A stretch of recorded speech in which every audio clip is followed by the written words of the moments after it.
Dan lebih teruk lagi kalau memerintahkan ibu bapa ni. Kita pun duk teringat nak bela mak kita. Mai duk dengan kita kata mak kalau nak duk rumah cik boleh. Tapi kena bagi bersih elok-elok. Kita perintah dah. Sedangkan waktu kecil kita duk rumah dia. Rumah dia lah kita contiang dinding penuh. Rumah dia lah kita bagi tumpah air. Rumah dia lah kita bagi tumpah susu. Rumah dia lah kita pecahkan pinggan.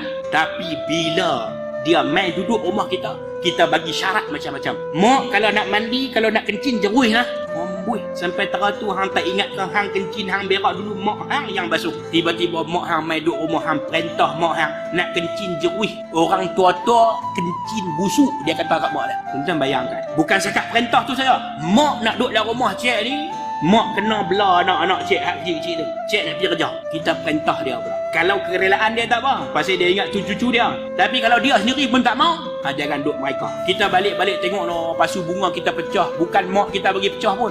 Balik-balik, jegi mata korang tu. Mak duk buat apa? Ni yang pasu pecah ni. Jegi mata. Kita panggil mak kita, hoi, orang tua, 2 kali ni. Buat terkah orang tua tu. Hoi. Ataupun mak kita kata, ni aku minggu depan ni, bimi ubah hang balik-balik. Ka, ka, ka, hoi ka, puas macam lah. Tu yang anak duk guna lan, tu termasuk dalam golongan penderhaka kepada mak bapak. Kita tak mau jadi lagu tu tuan-tuan. Kita pakat-pakat orang mengaji kena banyak-banyak.